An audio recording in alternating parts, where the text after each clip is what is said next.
My name is Hazel Santos.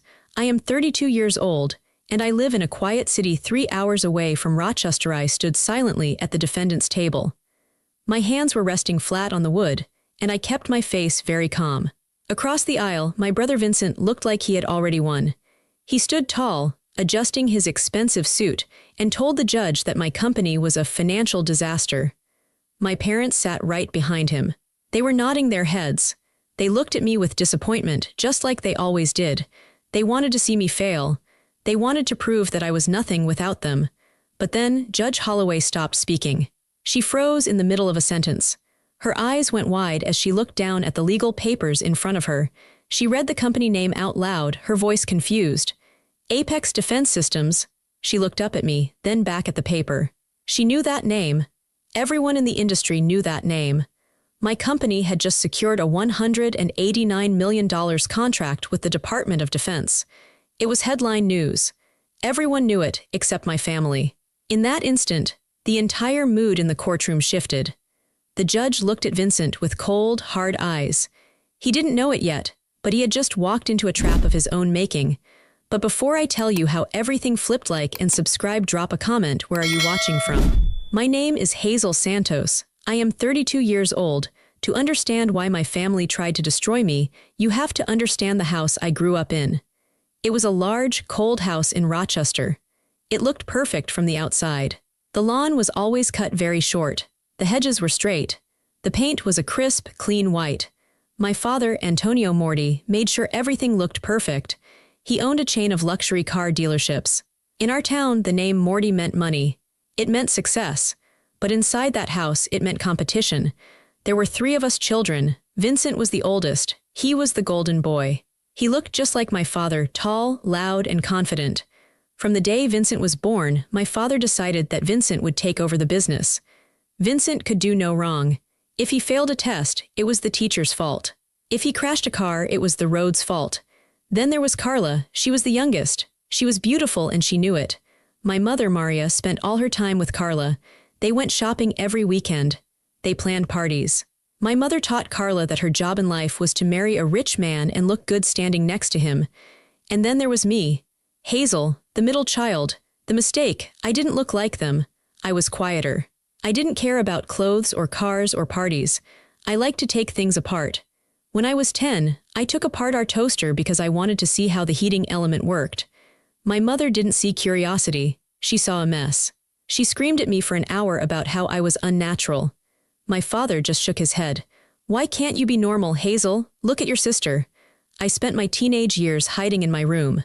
While Vincent was out partying and Carla was at dance recitals, I was on my computer. I loved code. I loved the logic of it. In the real world, people lied. People were confusing. But on a computer, if you wrote the code effectively, it worked. It was fair. My family hated it. I remember one dinner vividly. I was 16. We were sitting at the long mahogany table. My mother had set it with the good china because my uncle was visiting. Vincent is taking a role in the sales department next summer, my father announced, beaming. He clapped Vincent on the shoulder. He's a natural. He sold 2 cars just walking through the lot yesterday. That's wonderful, my uncle said. And Carla, my mother added, was just voted prom queen. They all smiled. They clinked their glasses. Then my uncle looked at me. And what about you, Hazel? What are you up to? I swallowed my food. I was nervous, but I was also proud. I actually just won a state coding competition, I said. I built a program that helps organize library databases. The university is interested in it. The table went silent. My father put down his fork. He looked at me with a mix of boredom and annoyance. Computers, he said. He said the word like it was something dirty.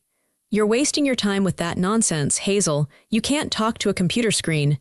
Business is about people. It's about shaking hands. It's not nonsense, I said quietly. It's the future.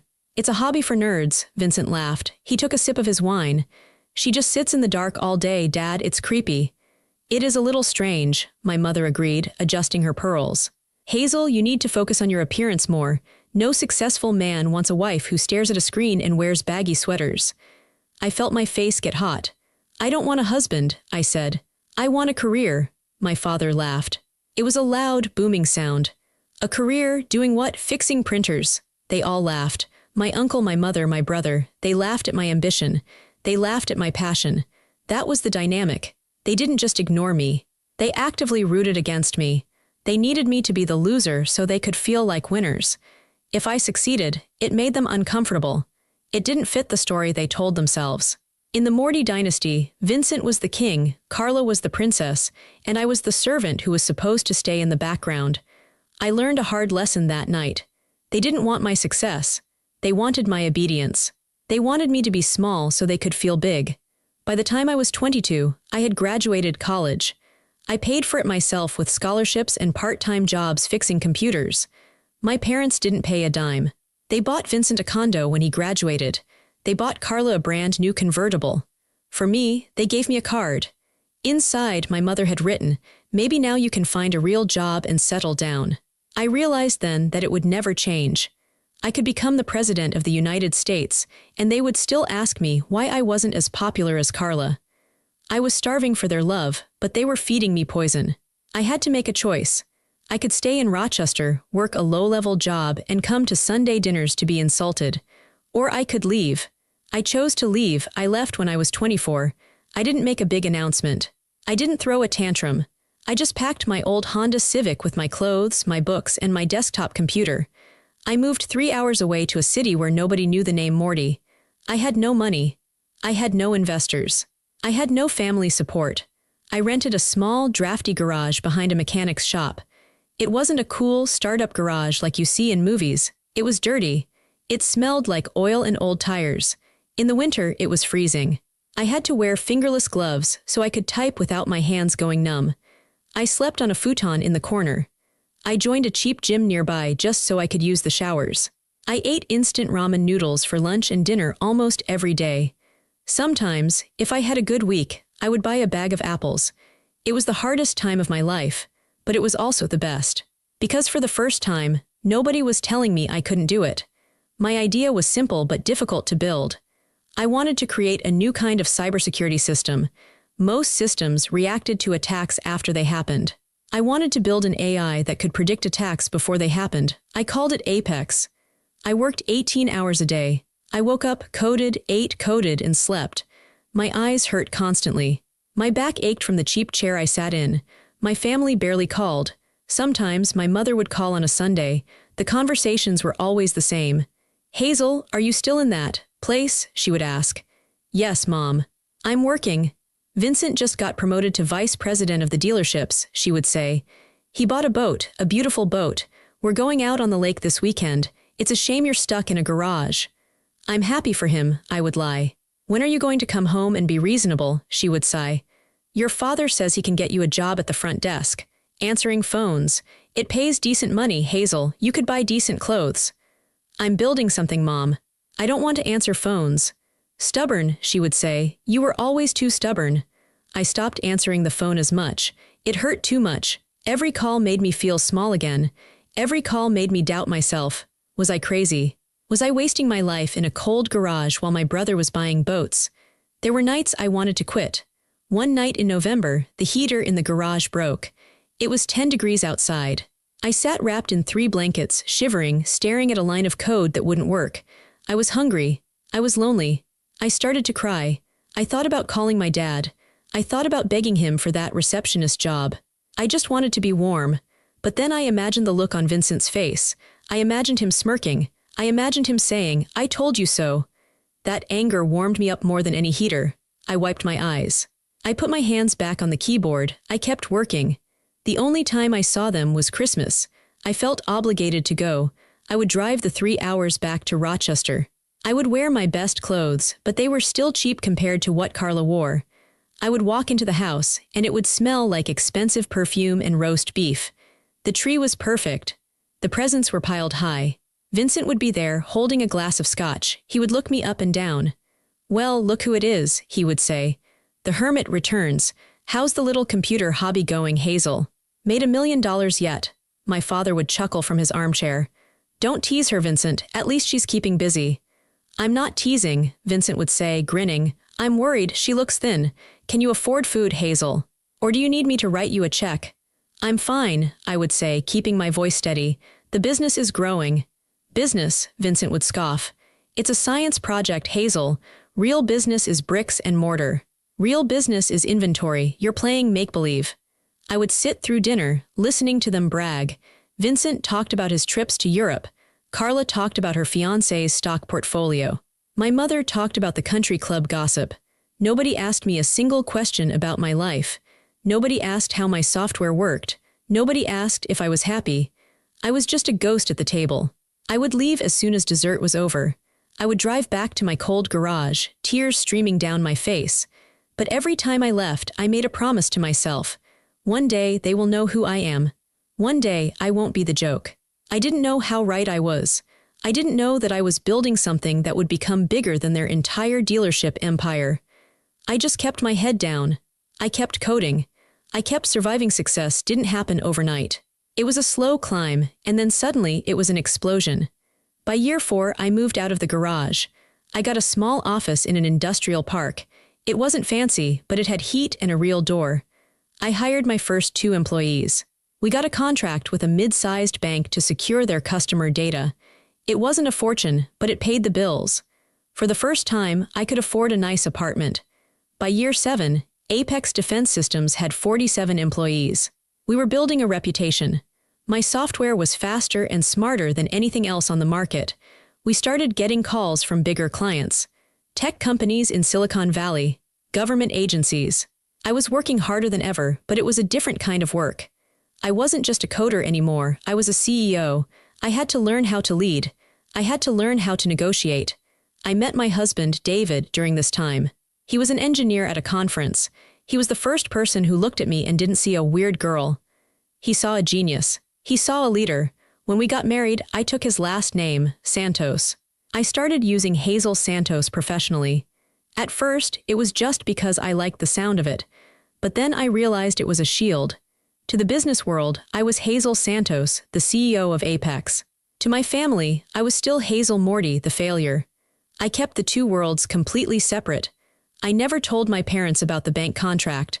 I never told them I had 47 employees. When I visited for holidays, I drove my old car. I wore simple clothes. I let them believe I was just getting by. Why? Because I knew them. I knew that if they saw what I had built, they would try to ruin it. They would try to take credit. Or worse, they would be jealous. I wanted Apex to be mine, purely mine. Then came the game changer. The Department of Defense put out a request for a new cybersecurity infrastructure. It was a massive project. The biggest defense contractors in the world were bidding on it. Companies like Lockheed and Raytheon. My team looked at me. Hazel, we're too small, my lead engineer said. We can't compete with the giants. We're not too small, I said. We're faster and our code is better, we're bidding. We worked for 3 months straight. We barely slept. We built a prototype that blew the competition away. I remember the phone call. It was a Tuesday morning. I was drinking coffee, looking out the window of my office. The phone rang. It was the general in charge of the project. Miss Santos, he said, we've made a decision. My heart stopped. We're going with Apex. I dropped my coffee cup. It shattered on the floor, but I didn't care. Thank you, General, I said, my voice trembling. You won't regret this. The contract was worth $189 million. Overnight, everything changed. Apex went from a respected startup to a major player. We were in the news. The Wall Street Journal wrote a profile on us. Forbes listed us as a company to watch. But here is the thing about my family. They don't read the tech section of the newspaper. They don't follow defense contracting news. They only care about local gossip and car sales. To them, I was still nobody. I went home for my father's 60th birthday party 2 weeks after the contract was signed. The party was at the country club. It was lavish. Expensive wine, a live band, hundreds of guests. Vincent was there naturally. He was telling a group of people about how he had just expanded the dealership to a new town. We're killing it, Vincent bragged. Revenue is up 10%. We are the kings of Rochester. He saw me standing near the buffet table and walked over. He looked a little drunk. Hazel, he said, smirking, glad you could make it. Dad was worried you couldn't afford the gas money to get here. He laughed at his own joke. I'm doing okay, Vincent, I said calmly. Okay. Just okay, he leaned in close. You know, if you ever want to give up on the computer thing, I can get you a job in sales. You'd have to dress better, though. I looked at him. I had just signed a contract worth more than his entire dealership combined. I could buy this country club and turn it into a parking lot if I wanted to. I wanted to scream it in his face. I wanted to pull out my phone and show him my bank account. I wanted to see his jaw drop, but I didn't. I just smiled. "No thanks, Vincent, I'm happy where I am." "Suit yourself," he sneered. "Enjoy your mediocrity." He walked away to get another drink. I watched him go. I felt a strange sense of peace. I didn't need his approval anymore. I knew who I was. I was a titan of industry. He was a car salesman in a small pond. I thought I could keep the secret forever. I thought I could just live my life and let them live theirs. I was wrong. Information travels. Eventually, someone told someone. Maybe a friend of a friend saw the article in Forbes. Maybe someone recognized my face. However it happened, 3 weeks after the contract hit the news, my family found out. And they didn't call to say congratulations. They didn't send flowers. They didn't apologize for years of neglect. They attacked. It was a Monday morning. The sun was shining. I was in my office, meeting with my new CFO, discussing how we were going to allocate the funds for the new research facility. I felt on top of the world. My assistant, Sarah, knocked on the door. She looked pale.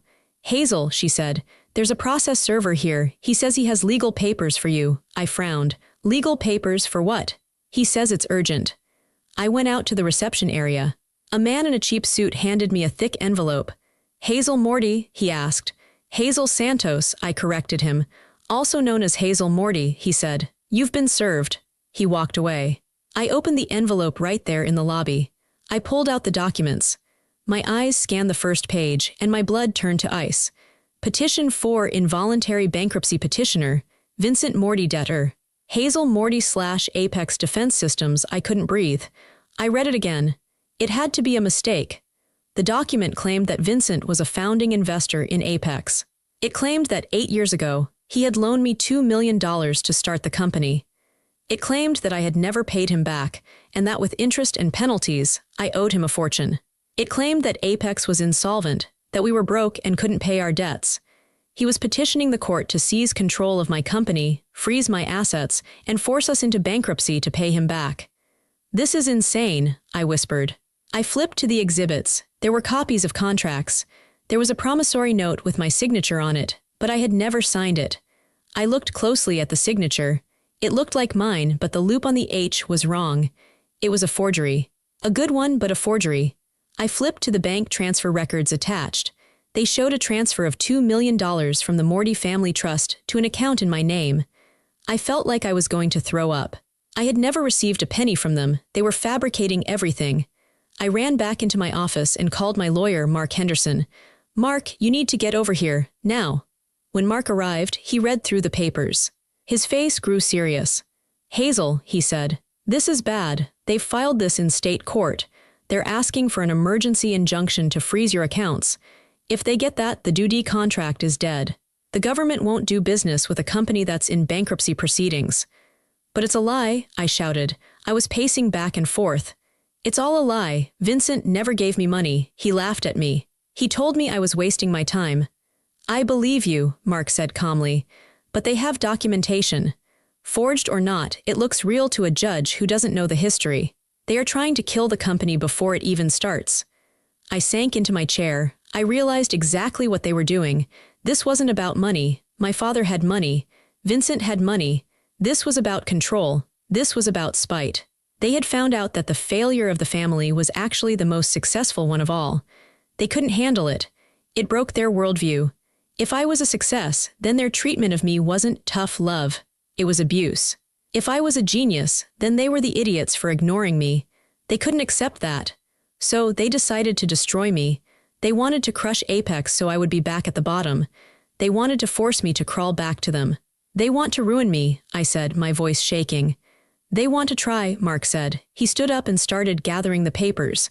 "But they made a mistake, Hazel." "What mistake?" "They filed this based on the idea that you're a small, struggling startup. They think they can bully you. They don't realize who you are now." Mark looked at me with a fierce determination. "We're going to fight this, and we're going to hit them back hard." I looked at the forged signature one last time. I felt the sadness in my heart die. The little girl who wanted her daddy's love was gone. In her place was the CEO of a defense contractor. "Do whatever it takes," I told Mark. I'm done being the victim.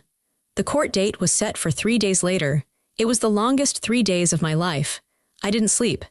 I spent every hour digging through old bank records, old emails, anything to prove that I was independent. I knew walking into that courtroom would be the hardest thing I ever did.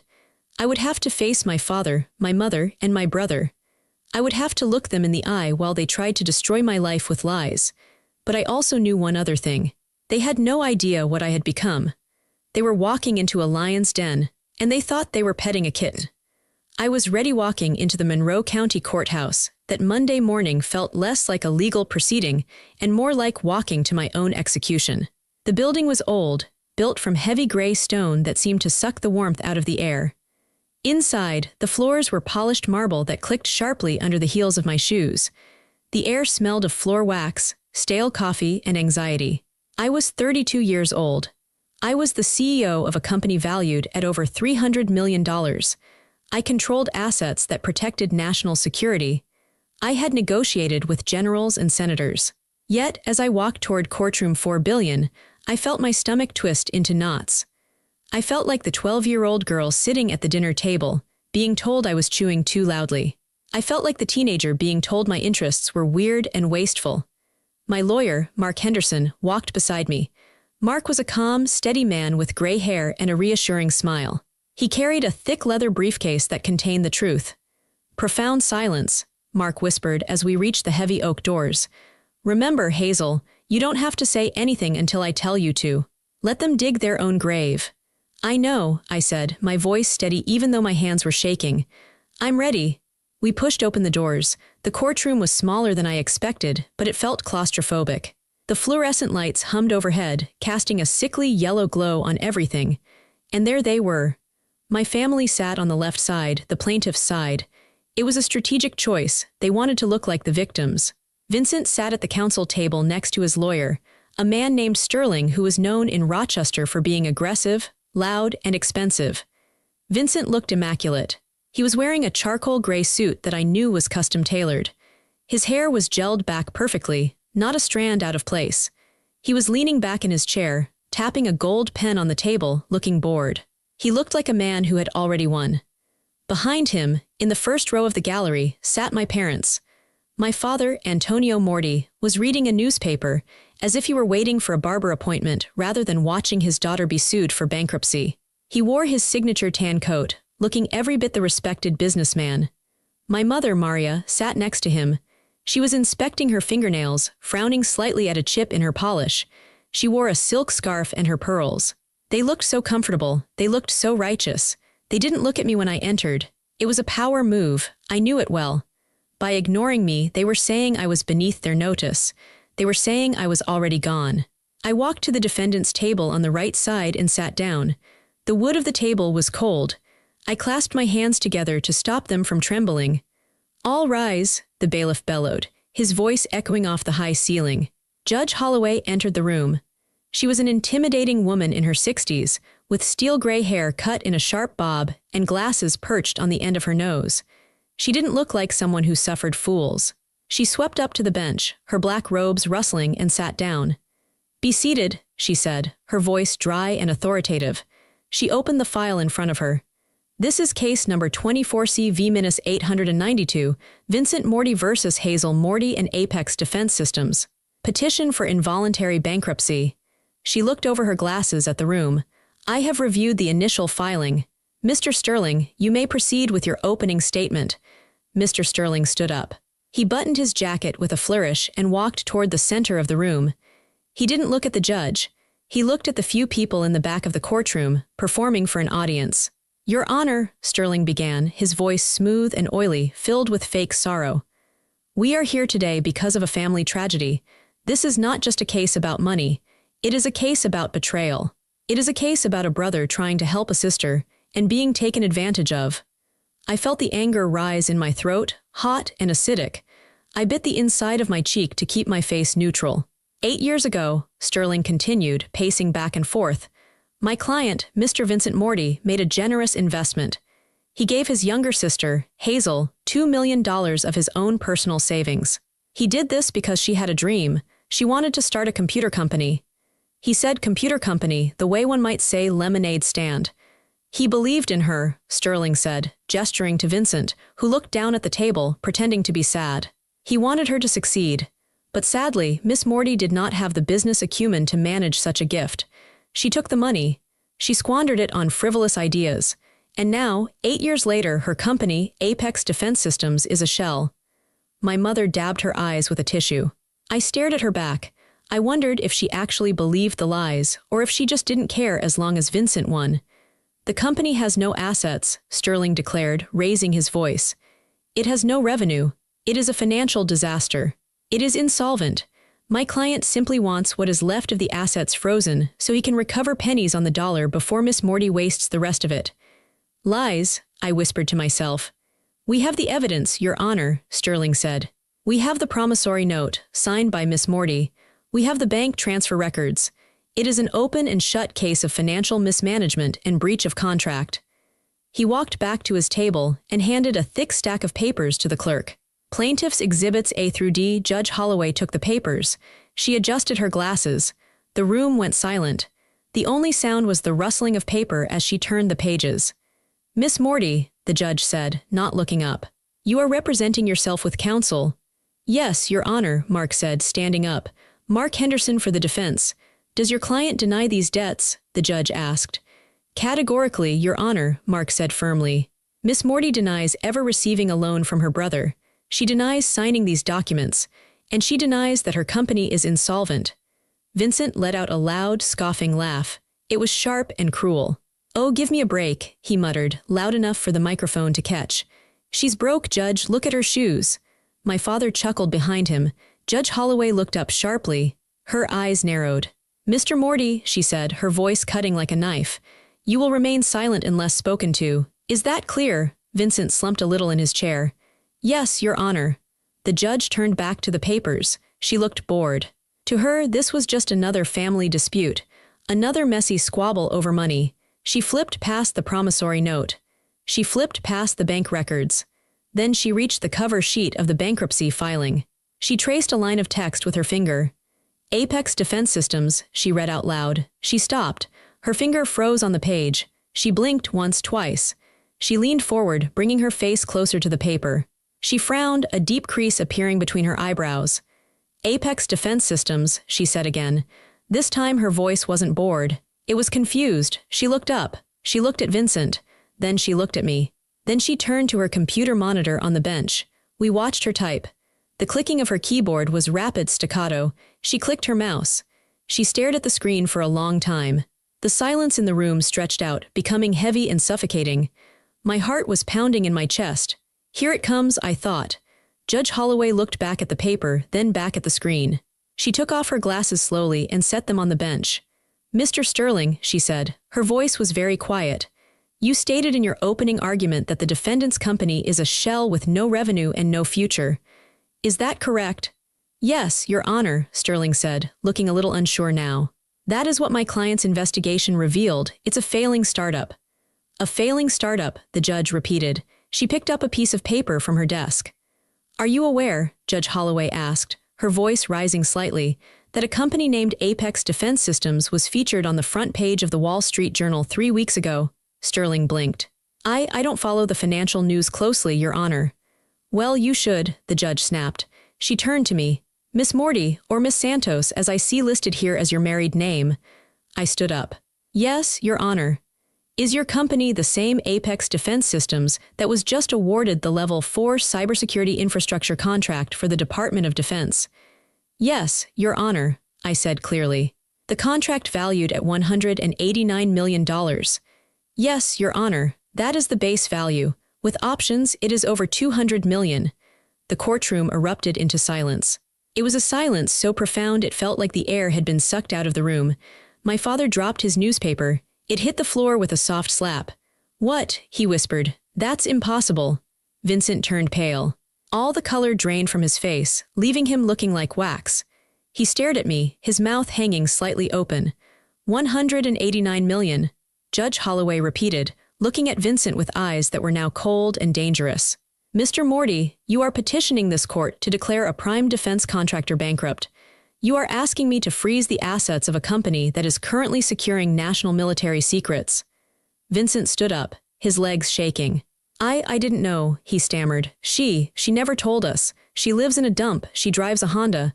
She didn't have to tell you, the judge said. It is public record. If you were a real investor, you would know. She looked back at the forged documents. If this company is worth hundreds of millions, the judge said, tapping the paper, why would she refuse to pay you $2 million? It makes no mathematical sense. She could write you a check from petty cash. She looked at the signature on the note. She looked at the date. Miss Santos claims these are forgeries, the judge said. And looking at the financials of her company, her motive to lie is non-existent. Yours, however, she let the sentence hang in the air. My mother let out a small, strangled gasp. Vincent, she whispered. What did you do? I think we need a recess, Judge Holloway said. She didn't sound bored anymore. She sounded furious. 10 minutes, then I want to see both counsel in my chambers. And Mr. Morty, do not leave this building. She banged her gavel. The sound cracked through the room like a gunshot. The bailiff escorted us out into the hallway, but we stayed on separate ends. The tension was thick enough to choke on. My family huddled together near the water fountain. My father was gripping Vincent's arm tight, whispering furiously. His face was red. The calm, composed businessman was gone. He looked panicked. You told me she was broke. I heard him hiss at Vincent. You told me we could take the company for pennies. You said it was a tax write-off. I thought she was. Vincent whispered back, his voice high and strained. She never wears nice clothes. She never talks about work. How was I supposed to know? 180 million, my mother whimpered, leaning against the wall. She looked faint. Oh my God, people are going to find out. The club. The neighbors. I stood near the window with Mark. I felt a strange sensation in my chest. It was lightness. For years, I had carried the weight of their judgment. I had walked around feeling like I was less than. But seeing them now, panicked, sweating, turning on each other, I realized they were small. They were tiny, petty people. They are crumbling, Mark said quietly, watching them. Sterling is on his phone. He looks like he's trying to find a way to quit. He can't quit now, I said. We haven't even shown the real evidence yet. Are you ready for the chambers? Mark asked. Or do you want to do it in open court? Open court, I said immediately. I want it on the record. I want everyone to hear it. When the 10 minutes were up, the bailiff called us back in. The atmosphere in the courtroom had shifted completely. Before, it felt like a civil dispute. Now, it felt like a crime scene investigation. The judge was already on the bench, flipping through a law book. She looked up as we entered. I have reviewed the preliminary arguments, Judge Holloway said. Miss Morty, your lawyer indicated you have proof of the fraudulent nature of these documents. I want to see it now. I walked to the podium. I didn't look at my parents. I looked straight at the judge. Your Honor, I said, we have 3 exhibits to enter. Mark handed the folders to the clerk. Exhibit A, I said, is a comprehensive forensic audit of my personal and business finances for the last 10 years. It was conducted by Deloitte as part of our due clearance. It accounts for every single transaction over $500. I paused. There is no record of a $2 million deposit from Vincent Morty. There is no record of any money from the Morty family. The investment never happened. Judge Holloway nodded, reading the audit summary. Go on. Exhibit B, I continued. My company's incorporation documents. Vincent claims he was a founding shareholder. But here are the original filings with the state of New York. I am the sole owner. There are no other names. There never were. And Exhibit C, I said. This was the one I had been waiting for. Exhibit C is a digital forensic report on the contract my brother submitted to this court. I turned my head slightly to look at Vincent. He was staring at the table, sweat dripping down his temple. My security team analyzed the digital file Mr. Sterling emailed to my counsel, I explained. While the document is dated 2017, the metadata within the PDF file tells a different story. I pointed to the screen the clerk had set up.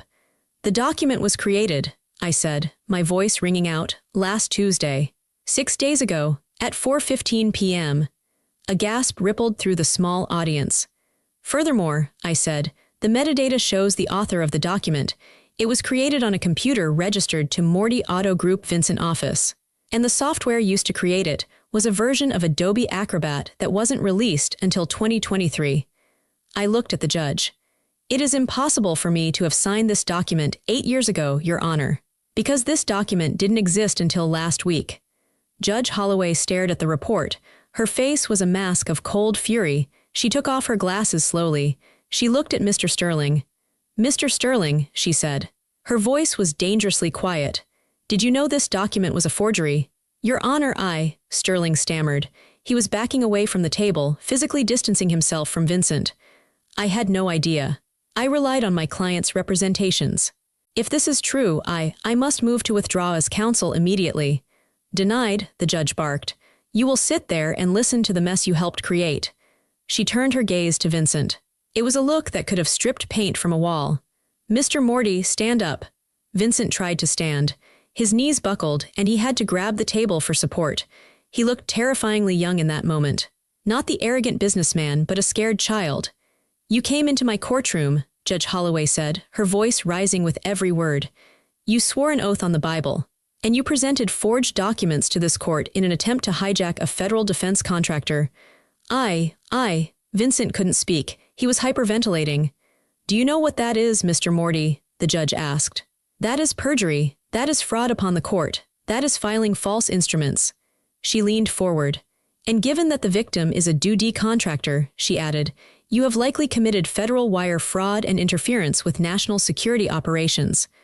My father stood up. "Your Honor, please," he begged. His voice was cracking. "He didn't mean it. He's just competitive. We can pay a fine. We can withdraw the petition." "Sit down, Mr. Morty," the judge shouted. "This is not a parking ticket.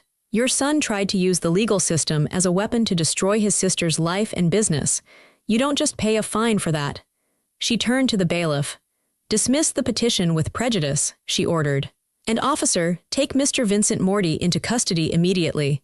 I am holding him in contempt of court, and I am referring this entire file to the district attorney and the U.S. Attorney's office." "No," my mother screamed. It was a raw, primal sound. "Vincent, no." Two bailiffs moved in. They grabbed Vincent by the arms. He didn't fight. He went limp. "Dad," Vincent yelled as they pulled his hands behind his back. The handcuffs clicked, a sharp, metallic sound that echoed in the silence. "Dad, do something, fix it." My father stood there, his mouth open, his hands hanging uselessly by his sides. For the first time in his life, his money, his influence, his name, none of it mattered. He couldn't fix this. I watched them march my brother out the side door. I watched the door close behind him. The judge looked at me. Her expression softened just a fraction. "Miss Santos," she said, "I apologize that your time was wasted. The petition is dismissed. Your company is safe. You are free to go." "Thank you, Your Honor," I said. I gathered my papers. My hands were steady now. I turned to leave. I had to walk past my parents to get to the exit. My mother was sobbing into her hands, her perfect makeup smeared. My father was staring at the empty door where Vincent had been taken, looking like a ghost. As I walked by, my father looked up. His eyes met mine. They were filled with shock, confusion, and a strange kind of fear. "Hazel," he whispered, "why didn't you tell us? Why didn't you say you were one of them?" "One of the big ones?" I stopped. I looked him right in the eye. "Because, Dad," I said, my voice calm and final, "you never asked. You were too busy laughing at me to ask what I was actually building." I didn't wait for an answer. I pushed open the doors and walked out into the hallway. I walked out of the courthouse and into the bright, blinding sunlight. I took a deep breath. The air tasted sweet. It tasted like justice. The fallout from that day wasn't just a ripple, it was a tidal wave. Because Apex Defense Systems was a government contractor, the FBI didn't take the attempted fraud lightly. They launched a full investigation into Vincent and the Morty Auto Group. It turned out that my forged contract wasn't Vincent's first lie. The FBI seized computers from the dealership. They found 2 sets of books. Vincent had been cooking the accounting records for years to hide gambling debts and skim money for his lifestyle. The charges piled up. Wire fraud, bank fraud, perjury, forgery. The trial was short. The evidence I provided in family court was the nail in his coffin. Vincent faced 15 years in federal prison. His high-priced lawyers managed to plead it down, but he still got 3 years. A felony conviction. I went to the sentencing. I didn't go to gloat. I went to bear witness. I sat in the back row wearing sunglasses. I watched the judge, a different one this time, lecture Vincent on greed and arrogance. When the gavel fell, Vincent looked back. He scanned the room until he found me. He didn't look angry anymore. He looked broken. He looked small. He looked like he finally understood that he wasn't the center of the universe. I didn't smile. I didn't wave. I just watched him be led away. The scandal destroyed my father's reputation. In Rochester, the name Morty had always meant trust and luxury. Now it meant fraud. The luxury car manufacturers, Mercedes, BMW, Audi, read the news. They have strict clauses in their franchise agreements about criminal conduct. One by one, they pulled their licenses. They stripped the Morty name from the buildings. My father lost the dealerships. The empire he had spent 40 years building collapsed in 6 months. He had to sell the big house on the hill. The house where I had been ignored. The house where Vincent had been treated like a prince. It was sold to a developer who planned to tear it down. My parents moved into a small, 2-bedroom condo on the edge of town. About 2 months after Vincent went to prison, my phone rang. I looked at the caller ID. It was my mother. I stared at the phone for a long time. Part of me, the little girl part, wanted to answer, wanted to hear her say she was sorry, wanted to hear her say she loved me, but the woman I had become knew better. I answered.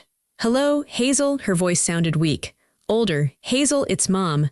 "I know," I said. "Hazel, this is all so terrible," she wept. "Your father. He just sits in his chair all day. He stares at the wall. We have no money coming in, Hazel. The lawyers took everything, the fines. They took the retirement accounts." "I'm sorry to hear that," I said, keeping my voice polite but distant. "We were thinking," she sniffled.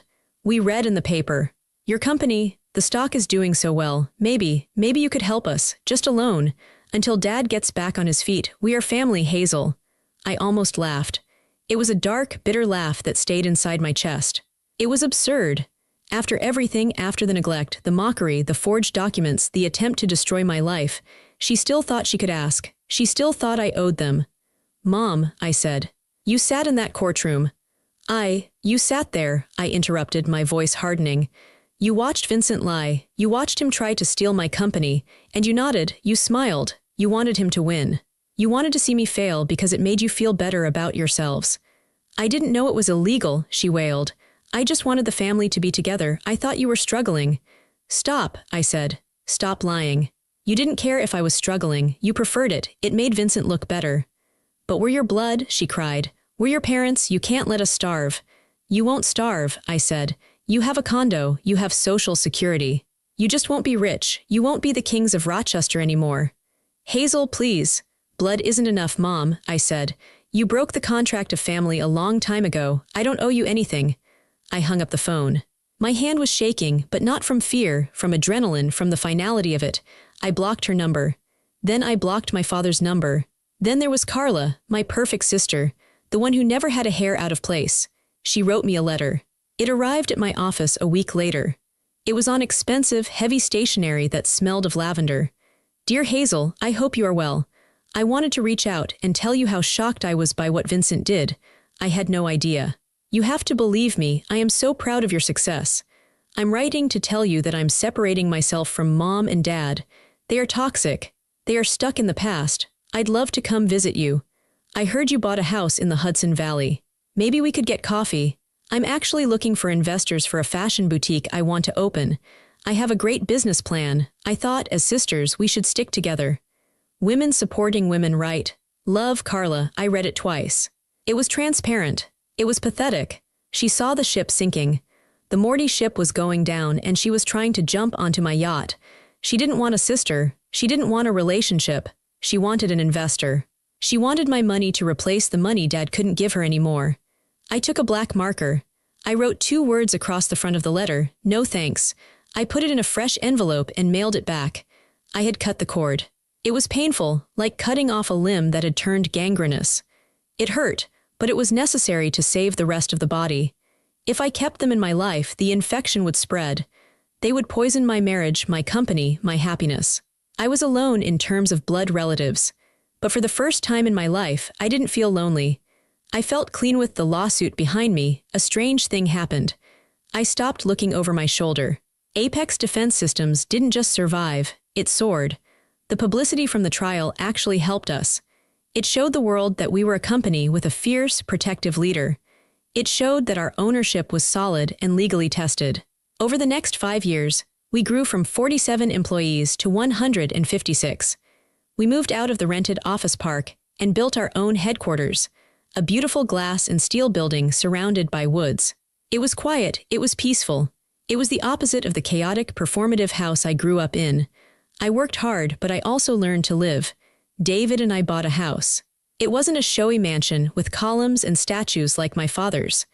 It was a modern, comfortable home with big windows and a massive garden. We didn't throw lavish parties to impress people we didn't like.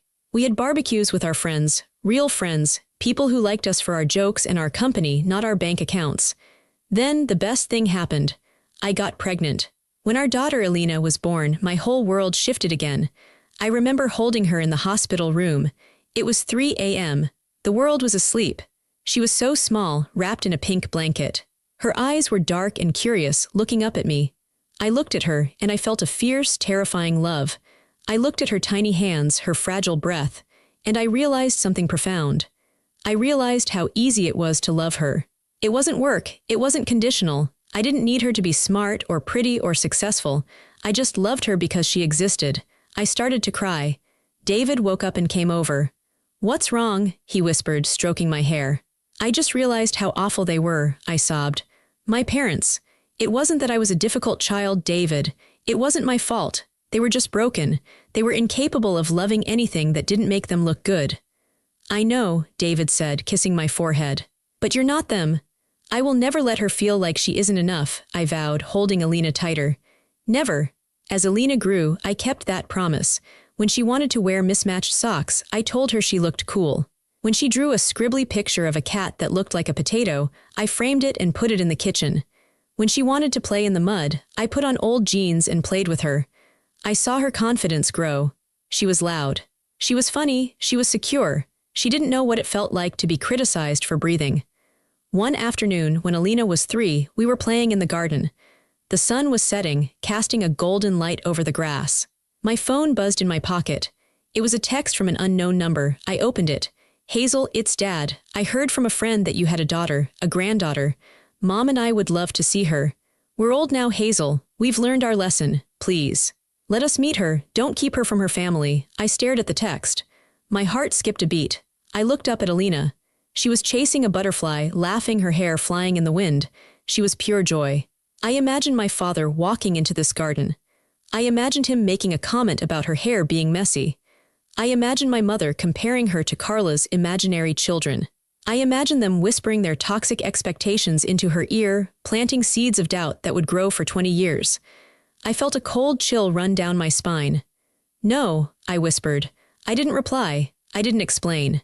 I deleted the text. I turned to Alina. "Come here, sweetie." She ran over and hugged my legs. "What is it, Mommy?" I picked her up.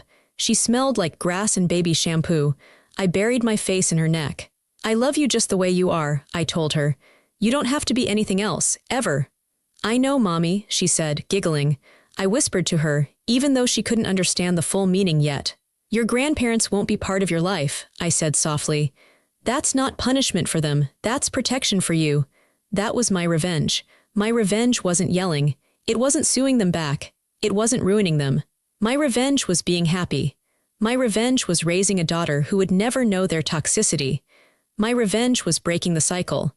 The Morty dynasty ended with a whimper in a small, sad condo. The Santos legacy was just beginning, built on love, hard work, and truth. I am sitting in my office now. It is late at night. The building is quiet, just the hum of the servers and the cleaning crew down the hall. From my window, I can see the lights of the city. I can see the highway that leads back to Rochester. I have come a long way from that freezing garage with the broken heater. I wanted to tell this story not because I want pity. I don't need pity. I have a wonderful life. I wanted to tell it because I know there are others out there like me. There are people reading this right now who are the black sheep. People whose families make them feel small. People who are waiting for an apology that will never come. People who are working twice as hard to get half the recognition. I learned something simple and liberating in that courtroom. Family isn't who shares your blood. Family is who believes in your worth. My parents and brother tried to bankrupt me because they wanted to feel powerful. They wanted to put me back in my box. They wanted the world to match their small, petty narrative. Instead, they exposed themselves. They showed the world exactly who they were: jealous, fraudulent, and empty. And they showed me who I was. I wasn't the weak little girl hiding in her room with her computer. I was a fighter. I was a survivor. I was a CEO. I don't hate them anymore. Hate takes too much energy. It binds you to the person you hate. I just feel nothing. They are strangers to me. They are just characters in a bad book I finished reading a long time ago. I closed the book. I put it on the shelf. And I walked away. If you are reading this, and you are hurting because your family doesn't see you, stop looking at them. Stop begging for scraps of affection from people who are incapable of feeding you. Look at yourself. Build your own garage. Write your own code. Create your own life. They might never clap for you. That's okay. You can clap for yourself. And trust me, the sound of your own success, enjoyed in peace and freedom, is the sweetest sound in the world. My name is Hazel Santos. I am the CEO of Apex Defense Systems. I am a wife. I am a mother. And I am free. Share your story in the comments. Have you ever had to walk away from family to save yourself? Let's talk about it. And don't forget to subscribe so you never miss a story like this.